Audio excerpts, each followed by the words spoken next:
Hola, nuestra parashá, Parashat Baalotja, una parashá muy hermosa y la verdad muy llena de temas y de elementos para analizar.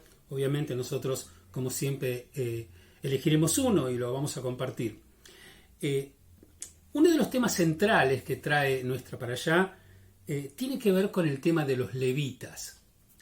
Ahora, ¿por qué los levitas ocupan un lugar importante?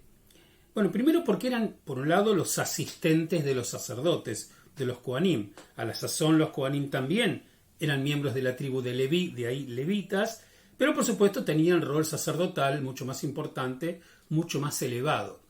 Ahora, ¿por qué serían importantes ellos entre muchos roles que se le asignaban? Me refiero a los levitas.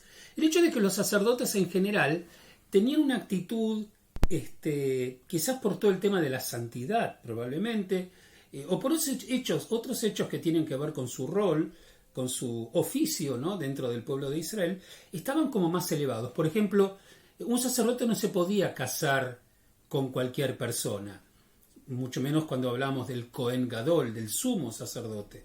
El sacerdote debía tener algunos reparos respecto de acercarse a una persona fallecida, ¿no es cierto? Y cuando un miembro de su familia moría, bueno, él podía hacerlo solamente en algunos casos de miembros de la familia muy cercanos, el padre, la madre, la hermana, los hijos, en fin, ¿no es cierto? Personas muy cercanas. De alguna manera, cuando uno lee la actitud de la estructura de liderazgo respecto de los sacerdotes, a veces tiene la sensación de que estaban muy alejados del pueblo. Y eso es extraño porque, como ya hemos visto varias veces, en general el pensamiento de cómo liderar al pueblo de Israel, siendo también, como ya mencionamos, que el pueblo también era un pueblo santo. Recuerdan la frase, santos seréis porque yo soy santo, ¿no es cierto?, adjudicado a la manifestación de Dios. Todos estaban en un halo de santidad. Entonces, digamos, el sacerdote no podía estar desarticulado del pueblo, separado del pueblo. Es ahí donde desde lo estructural aparecen los levitas. Esto es importante porque, aunque obviamente el tema del sacerdote que está sirviendo a Dios, y Dios es con todos los atributos que tiene, digamos, un ser especial, digamos, en el cual uno rezaba, oraba, adoraba, quería, suplicaba, bueno, con elementos de santidad, ¿no es cierto? El Sancta Sanctorum o el Kodesh HaKodashim del tabernáculo estaba solamente abierto a accesos absolutamente limitados, como en el caso del sacerdote. No todo el mundo podía entrar, y toda la cuestión de ritual de pureza también era muy cuidado. Eso, como dijimos antes, parecía como que podía separarlos del pueblo, ¿no es cierto?, desde lo cotidiano, que no tenían esos atributos. El sacerdote, según el texto que nos explica nuestra parashá respecto a estos levitas, dice así: habló Adonai a Moshe diciendo, toma a los leviim de entre los hijos de Israel y purifícalos. O sea, los levitas, que eran los miembros de la tribu de Leví, ya el texto te dice que estaban mezclados con el resto de los hijos de Israel. O sea, no había una exclusividad para esa tribu, que estaban lejos del pueblo y se manejaban solamente entre Dios, Moshe y los propios sacerdotes, sino que había una actitud de involucramiento del pueblo en la situación de los levitas, que eran los asistentes del sacerdote. Es como que los levitas estaban absolutamente involucrados en el pueblo, pero a su vez cercanos a los sacerdotes para llevar adelante el culto. Y bueno, hay una cantidad de explicaciones que se podían hacer, y pronto dice el texto: colocarás a los levitas, a los leviim, ante Aarón y ante sus hijos, los sacerdotes, y los elevarás en elevación ante Adonai. Los vas a elevar a los levitas, que acababan de estar con todo el resto del pueblo, y los elevarás a una situación, digamos, cúltica más importante, a una elevación espiritual más importante. Habrás de separar a los leviim de entre los hijos de Israel y estarán a mi servicio. O sea, porque los elevarás, porque van a estar en el culto.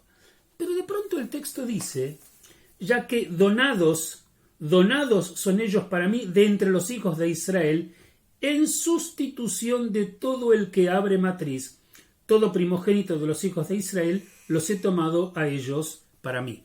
O sea, básicamente lo que el texto está diciendo es que quizás los que tenían atributos más importantes eran los primogénitos del pueblo de Israel. Pero atención, los primogénitos de cada familia. O sea, los primogénitos, los hijos mayores de cada familia, eran parte del pueblo. Entonces el texto, Dios está diciendo en esta orden, que el rol de los levitas era reemplazar a los primogénitos.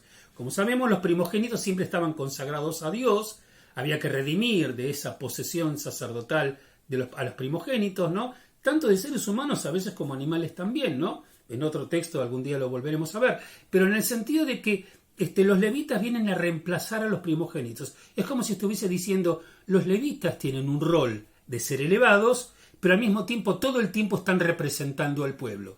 Y no solamente al pueblo en general, sino al pueblo en particular, porque están representando a los primogénitos de cada familia. Entonces el texto concretamente dice, ya que mío es todo primogénito de los hijos de Israel en hombre y en bestia, como dijimos los animales, el día que maté a todos los primogénitos de la tierra de Egipto, los consagré a ellos para mí. Tomé a los Leviim en sustitución de todo primogénito a los hijos de Israel.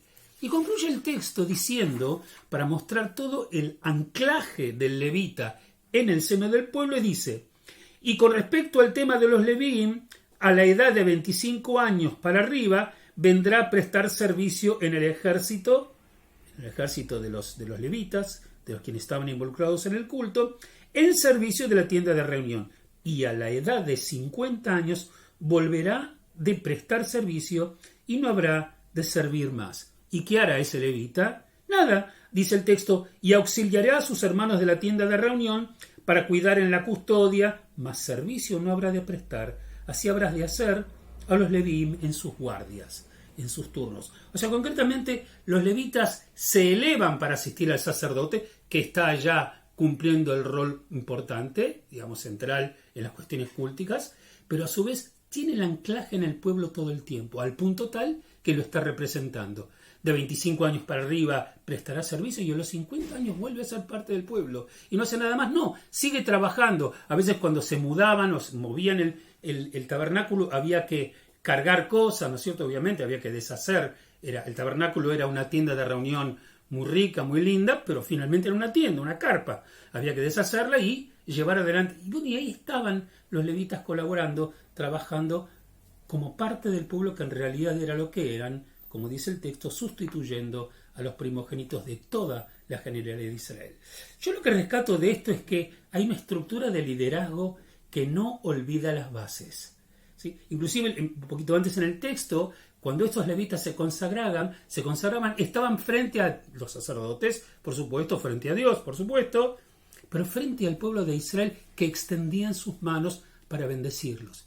Esto es pivotal. Ningún liderazgo que realmente sea digno de ser, básicamente puede olvidar las bases a las que está representando. ¿Sí? El liderazgo no es que se separa de sus bases y comienza a pertenecer a una entelequia separada, sino que la estructura incluye al propio pueblo.